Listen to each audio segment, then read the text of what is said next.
Wow. Okay, it's working. I can see the audio signal working well. Welcome back to episode 3 of In the Jungle with JC.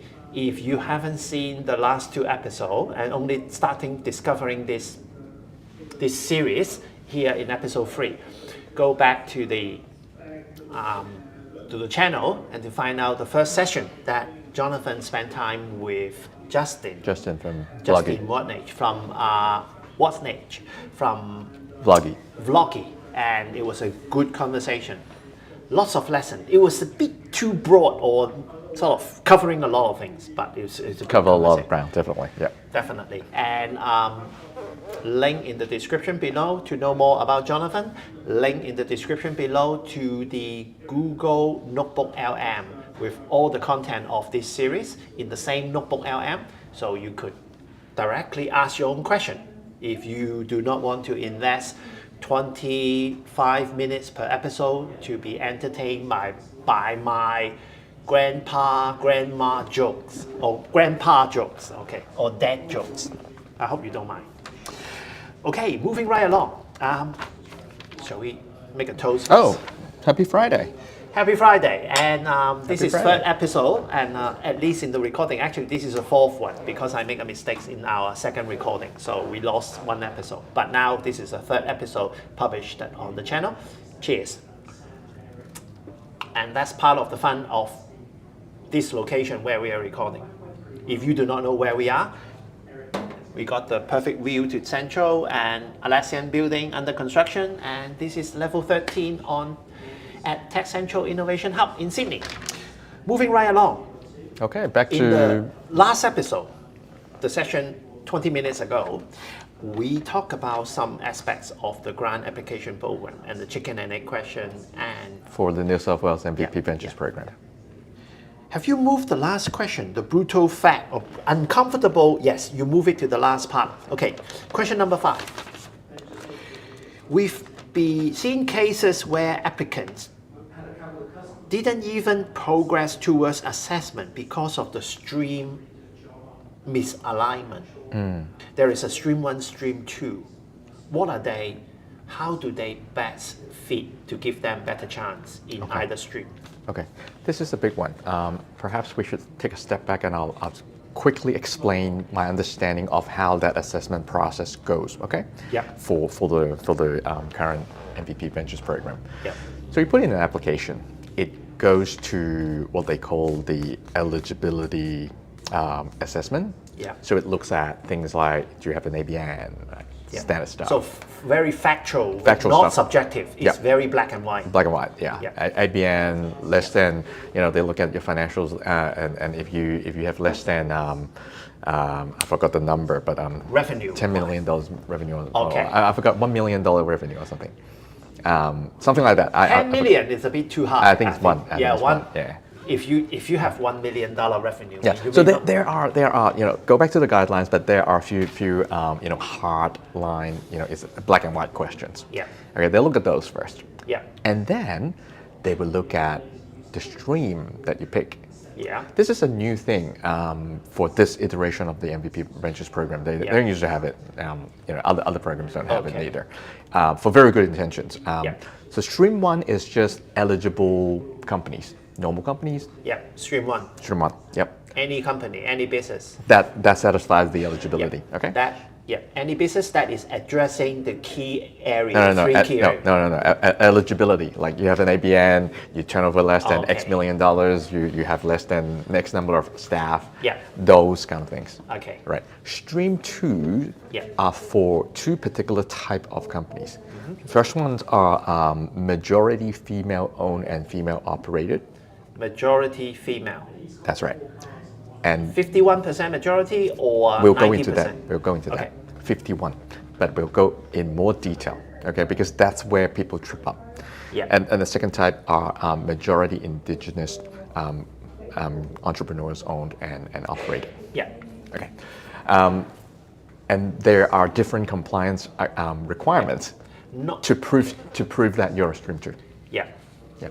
So that's the kind of the basic concept. And going back to the assessment process, what I'm trying to say is, in the previous 2 rounds, just working with a lot of different founders, I found that a lot of people they are immediately unsuccessful because they trip up in this area, like picking stream 1, stream 2 in eligibility. September round. Okay.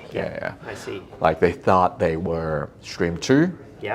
And then when they went through the assessment, they weren't. How could they thought they are stream 2 if they are more than they don't have 51% female shareholder? I'll share with you several common scenarios.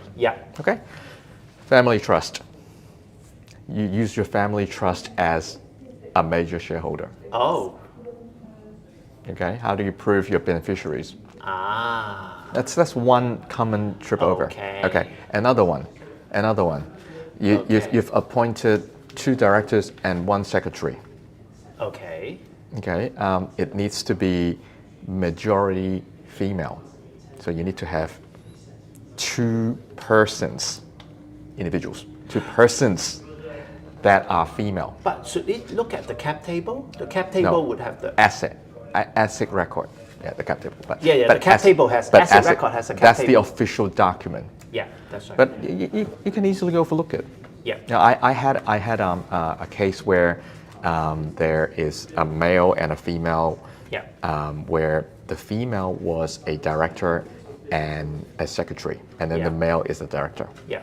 So logically, you would think there's 2 female and 1 male names in directorship. But it's not. It's 2 people. Now that becomes 50-50. It's not 51. Tripped over straight away. Straight away, you're gone. They don't even look at the proposal. They don't go through to the competitive assessment. You're killed in eligibility. Eliminated at the early stage of the filtering. That's right. It's not worth it. So these are compliance requirements where if we are more careful, then it's not worth the mistake. So understanding the grant program, the stream 2 sounds like is a genuine effort by the government body try to help more and motivate more female and the benefit of going regional entrepreneurship. That's correct. And the benefit of going into stream 2 is that your match funding is no longer 50-50, it's 25-75.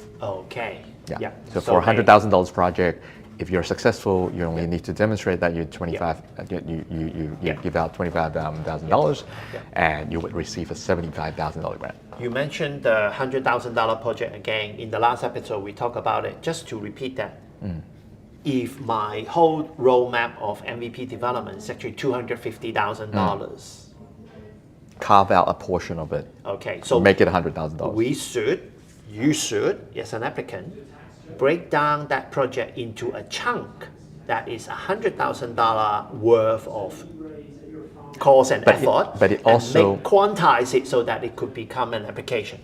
It also needs to make logical sense, though. Exactly. Because ultimately, you are moving your technology from, one TRL to the next. That's right. Or 2 steps. So that particular project needs to make sense. So is that something that we should not be discussed about? TRL. Yes and no. But would the applicant see the TRL summary table that they have to look at it? There is an official. So as part of the grant, there's a mandate of you need to have a technology that readiness is at TRL 3 or above. And the mandate of the project would be to bring it from one level to the next, or 2 steps up, or something like that. And there is a checklist to help you understanding where is your technology readiness level. That's right. Within the documentation. But where the convolution is TRL was designed by NASA back in the 70s to measure rocket science, because it's deep tech, right? And it's hardware based. So the origin of that concept came about in deep tech. That's true. With a lot of software, it's it's challenging Yes. to fit yourself into a TRL. They did not have AI at that point in time. Yeah, but No. even other programs like Yes. that's why it's really hard to discuss this topic. Okay. And it would always be on a case by case basis that I hope founders to arrive at where you're at. Yeah. And then how do we navigate through what does it mean to take it from 4 to 6 for your particular project. Yeah. And then we unpack what do you actually need to do. Is it beef up your cybersecurity so that is enterprise grade before it's commercially viable for your enterprise customers, say for example, right? Yeah. That could be a valid project. Yeah. But it takes a bit of workshopping. That's a good example. So as part of my MVP releases, because to sell to a particular market segment, I need to enhance a certain set of features to make it more sellable, approachable, palatable for that client demographic. That could be packaged as part of the $100,000 development program as adding one particular aspect of feature, and that particular package of feature project, $100,000, become the project that is applied for the grant. 100%. We can do that. That's So, right. so you do not have to build the whole thing within 100,000. You could be one major release of your software. Absolutely. It's actually more pertinent Yeah. to frame it this way, Yeah. rather than we've got such a big market and this is what we need to do. Like that's not Okay. what So- the program is designed for. Make it definable. Very specific. Because even if you are lucky enough to get the grant afterward, then you still have to demonstrate progress, evidence, and cost tracking to claim those grant progressive payment. Yeah, progressive payment. Yeah, that's right. Did you do that too? Yeah, of course. It was 2 or 3 tranches. 3, I think. Yeah. I think 3 tranches at that time. That's right. That was very tiny, relatively. It was very helpful. Although it's not a big sum of money, but it was very helpful for a lean startup at Absolutely. that stage. It was absolutely important, and it was absolutely worthwhile because besides the money, the government do offer a lot of other additional support and connection opportunity, which was great, which was wonderful actually. Okay, moving right along. Matching fund is a core requirement of MVP venture programs, and we have seen applicant not progressing because of evidence wasn't sufficient. We touched on that earlier. We touched on that earlier. So what should applicant understand early about how co-contribution need to be documented? Okay, so I think the clear-cut kind of explanation would be $100,000 project. If you're in stream 1, you're applying for $50,000 grant. Yeah. Okay, or if your project is $80,000, then you apply for $40,000. Okay. Yeah. Simple. For your half of the co-contribution, you need to have the money in your business bank account at the time of application. Okay. That's the simplest way of explaining it. Yeah. Yeah. I've got too many founders ask me, can I do this? Can I do it? No, just do this.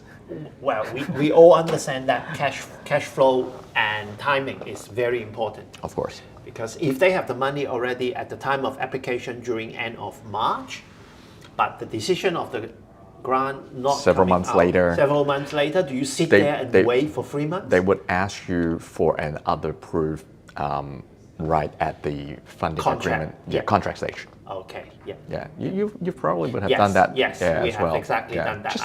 Just in case you don't have money I actually anymore. forgot when you mentioned it earlier. I forgot that it was at the point of application. I always thought that the key point was actually at the contract, because when I received the contract, I have to submit a package of document. It was only I signing that one at that point. That evidence seems to be, that's what I remember. But now you're saying that actually the evidence need to be consistent at the application as well as at the contract and the date of contract. If you are successful, of course. If you are successful. But this is genuine help if you are addressing the needs of the government program that is genuinely addressing some issue facing New South Wales. And if your solution meet that requirement, addressing the same problem, it is a genuine good support. It's, Yeah, it's, totally. it's Totally. good. Yeah. And going back to this, what we talked about just then, the evidence, the compliance of having the funds. This is one of the factors where I just tell founders, don't ask why. Why did they come? Like many people come to me and ask, why did they need this? Blah blah blah. It doesn't make sense, or whatever it is. Yeah. Don't ask, just do it. Yeah. Going back to your point about treating it as a customer. That's right. Right. Just if you want the money, just do it. If you don't, then don't. Yeah, yeah. So, and in fact, I have an opinion on that one. Is that a grant application, in fact, is just like you selling to a VC, selling to an angel investor, and selling to a customer. And you literally explaining the same thing, why this solution work, why this address your problem, why it's worth in spending this much money in this. Yeah, and then In every this startup. capital allocator has their own kind of investment thesis. That's all. Yes, that's right. They would ask slightly different aspects because they have a different, different mandate. different They look for driver different things. behind Yeah, them. driver. Drivers. That's Because the where- consumer want a solution, the end user want a solution, solving their problem. The investor want a return. Some of them, impact investor, not only want a return, including the government. Not only they want a return, but not directly as a cash return, but as a return to the society, that it generates jobs, it genuinely solving a problem facing New South Wales. Yeah. So. Yeah. Yeah. So my experience in the field for the last decade or so is, don't ask too many questions why they did such and such. Why did they design the program like this? Why did they design the program such and such? Yeah. Like, just do it. If you want the money, just do it. So the Stream 1, Stream 2, are they both must address the three key area of focus area? Okay, good question. They are two different things.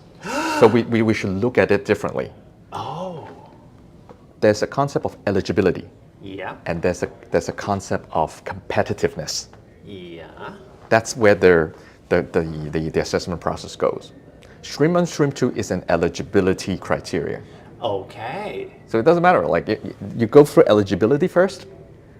ABN, turnover, number of staff. Yep. Stream 1. Yep. Give me your asset record. Yep. And your co-contribution evidence. Yep. Have you got the money? These are eligibility. It has Yep. nothing to do with your business, the strength of your business. Or the focus area of your business. Nothing. Yeah, Nothing. those are eligibility. Yeah, It's that's a black and white thing, right? Yeah. Okay, and then there are assessment criteria, which is Yeah. innovation, commercialization, and deliverability.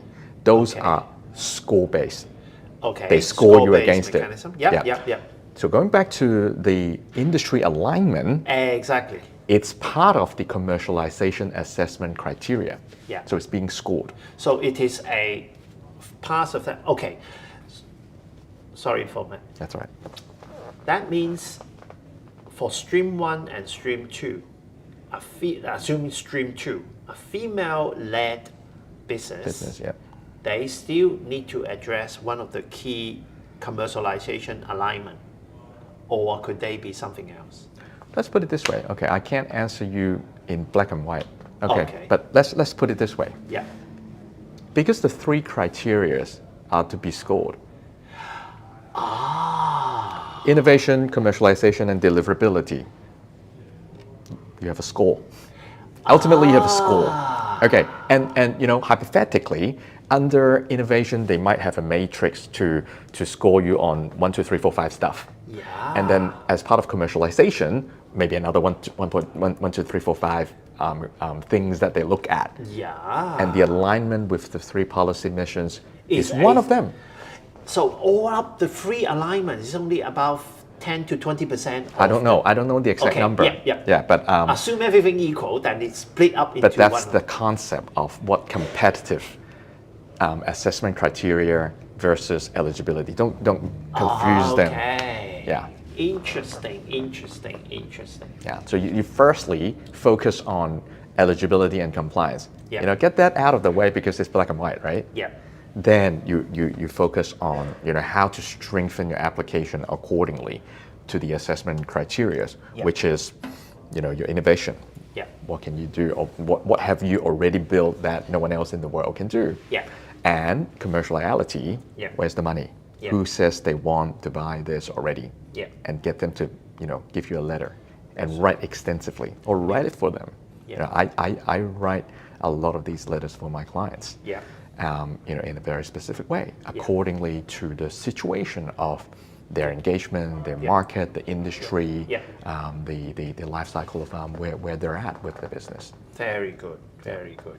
You did mention to me over a few beers ago that you use AI extensively to help your client in drafting and 100%. writing material. Should a founder actually already start using AI in throw the whole requirement, throw the form in there, and then say, AI, here is an description overview of my business. Answer all these questions, draft it for me. Is AI ready to do that?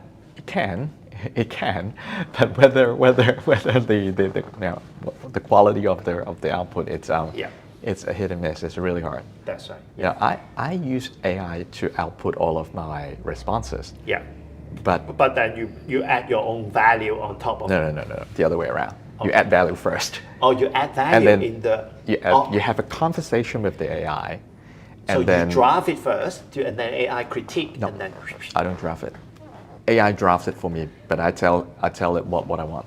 Okay, so you're tweeting the prompt, and it's, then until you get it's a conversation. It's a conversation. And that's why you need to know what to ask. And what are the key points? Like if you focus on TAM and never worry about your supply chain and how value travels through the supply chain, then you'll never get there. If you don't get it, think about it and try to digest it. If you're not sure what Jonathan just mentioned, check out the NoteBookLM below, ask a few more questions. And if it doesn't anything come up that you don't fully understand right away, I strongly encourage you copy and paste those phrases, put it into ChatGPT or Gemini or Claude, and ask a few more times, talk to the AI and find out, that's what it meant. Yeah, I personally a strong advocate of using AI in your day-to-day. It's super helpful, super helpful. Final question. We are 22 minutes in the process. Pretty good. Pretty good. Final question. Sure. If you have to give one brutal feedback or truth to a potential customer. Applicant, you mean? Applicant. That's your customer, but they're applicant as well. Yes. So if you want help, Jonathan could help, that you become his customer. But for one brutal truth for the applicant out there watching this video, because they are interested in thinking about how New South Wales government grant could potentially help them. What's the brutal truth you want to tell them? Looking straight down the barrel. Do it anyway. Like chances are you're not going to get the money. Like most companies out there, more than 99% who go out there, build a business and try to raise capital, they never get anything. But you just have to try. Yeah. And what I found is, and I'm pretty sure you would agree, just by going through the process, especially if you're a first-time founder or something, going through that application, it makes you really think hard about your business. Yeah. And I think that's a very beneficial exercise to go through. Indeed. Looking at your business through a very different lens, because whenever we come up with the next idea or something that we've spent so much time on it, like it's our baby, right? But business, you got to look at it very objectively, and that framework, asking you about all the different questions about innovation and commercialization, digging deeper into supply chain and value chain and your customer demand and whatnot, right? It forces you to think about it a little bit more objectively. Yeah. So I think regardless, and if you are serious about building a business and potentially wants to raise serious capital, put in the effort. It's definitely worth it. My own humble experience is that because before I submit my own New South Wales MBV grant back in 2017, I happened to apply for 3 accelerator program. And I personally find that because I've gone through the 3 accelerator program, not the program, but gone through the application of the 3 accelerator program, First one took me 2 days, second one took me 1 day, third one took me half a day. And I did remember that very clearly. The MVP grant, in fact, only take me half a day because the question is actually consistent through everyone. And you already know these things about your business back to front. Exactly, because it was my baby. It has been my baby.